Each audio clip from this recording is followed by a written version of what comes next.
سلطان محمود غزنوی اپنے غلام ایاز سے خاص انس رکھتے تھے اور اسے درباریوں کی نسبت زیادہ اہمیت دیا کرتے تھے۔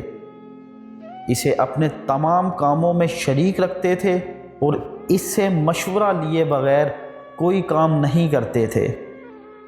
بادشاہ کے اس سلوک کو دیکھ کر درباری بہت جلتے تھے کہ معمولی سا غلام بادشاہ کا اتنا مقرب کیوں ہے۔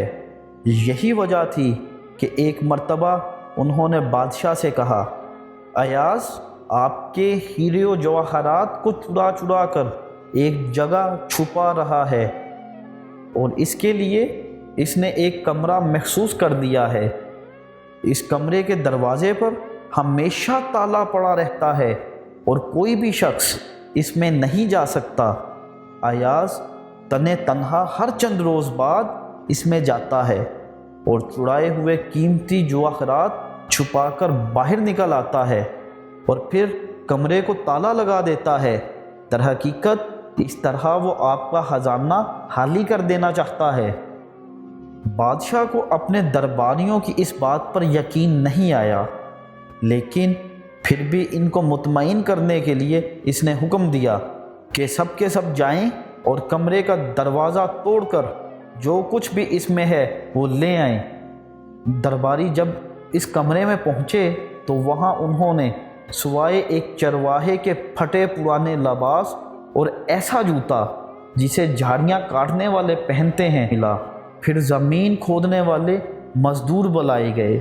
انہوں نے کمرے کی زمین کافی حد تک کھودی، لیکن اس سے بھی کچھ حاصل نہیں ہوا۔ انہوں نے سارا ماجرا بادشاہ کو بتا دیا۔ سلطان محمود نے ایاز کو بلوایا اور اس سے پوچھا، تم نے ایسا کام کیوں کیا؟ آخر ایک کمرے کو مخصوص کر کے اس میں پھٹا پرانا چرواہے کا لباس اور ایسا جوتا جسے پہن کر جھاڑیاں کاٹتے ہیں اور کمرے میں تالا ڈال رکھنے کا مقصد کیا ہے؟ تمہارا یہ طرز عمل دوسروں کو اپنے آپ سے بدگمان کرنے کے علاوہ اور کچھ معلوم نہیں ہوتا۔ ایاز نے جواب دیا، میں بادشاہ سلامت کو اصل حقیقت بتا دیتا ہوں۔ بات دراصل یہ ہے کہ میں پہلے ایک چرواہا تھا۔ جھاڑیاں اور گھاس پھوس کا کاٹنا میرا کام ہوا کرتا تھا اور اب میں بادشاہ کا وزیر بن گیا ہوں، صرف اسی لیے کہ میں اپنی پہلی حالت کو نہ بھولوں۔ میں نے اس زمانے کا لباس اور جوتا کمرے میں محفوظ کر رکھا ہے۔ جب میں اپنا یہ لباس اور جوتا دیکھتا ہوں تو خود اپنے آپ سے کہتا ہوں، اے ایاز تم وہی چرواہے ہو اور یہ تمہارا لباس ہے، اور آج تم یہ درباری لباس پہن کر پہلی حالت کو مت بھولنا، کہیں ایسا نہ ہو کہ تم غرور و تکبر کا شکار ہو جاؤ۔ اور بہرحال میں اپنا یہ پھٹا پرانا لباس اور جوتا اس لیے دیکھتا ہوں تاکہ مجھ سے کسی قسم کا ظلم و ستم سرزد نہ ہونے پائے۔